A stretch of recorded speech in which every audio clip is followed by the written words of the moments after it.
Bonjour, je m'appelle Frangine, votre compagnon de réflexion. Aujourd'hui, nous allons aborder un thème très important qui porte sur les astuces d'octroi de crédit. J'en ai identifié 7 astuces très importantes pour pouvoir mettre toutes les chances de votre côté et obtenir de votre banque un crédit. La première des astuces porte sur le choix du projet.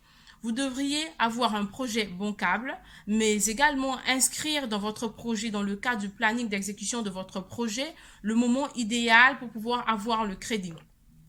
La deuxième astuce porte sur le choix d'une banque.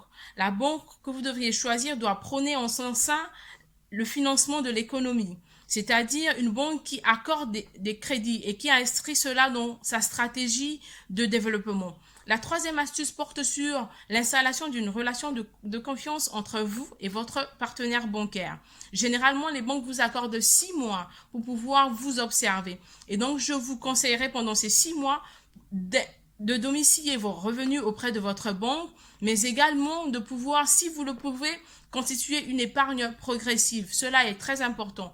La quatrième astuce porte sur le choix de votre gestionnaire de compte. N'oubliez pas que c'est avec votre gestionnaire de compte que vous allez déterminer les caractéristiques de votre crédit, c'est-à-dire le montant, le taux, la durée, mais également votre gestionnaire de compte devrait être un bon interlocuteur, mais aussi un bon conseiller. La cinquième astuce porte sur la présentation d'un dossier bancable.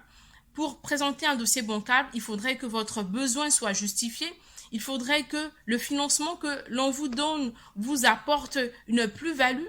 Cela peut être l'augmentation de votre revenu ou une diminution de charges. Pour présenter également un dossier bancable, il vous faut faire montre de votre apport personnel, de votre niveau d'apport, de votre niveau d'investissement, ce que vous avez déjà fait vous-même. Ceci est très important.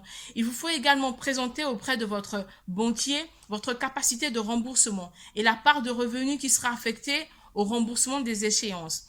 La sixième astuce porte sur la patience.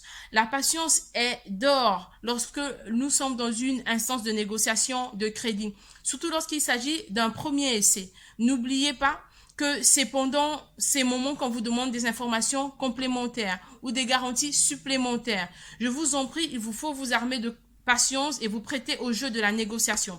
La septième astuce porte sur le maintien de la relation de confiance entre vous et votre partenaire bancaire. Ceci est très important et cela passe par le remboursement déjà de vos échéances, de votre crédit sans heure. N'oubliez pas qu'un crédit bien remboursé vous prétend à pouvoir avoir prochainement un autre crédit. Voilà grosso modo les 7 astuces que j'ai préparées pour vous permettre de pouvoir prétendre à un crédit.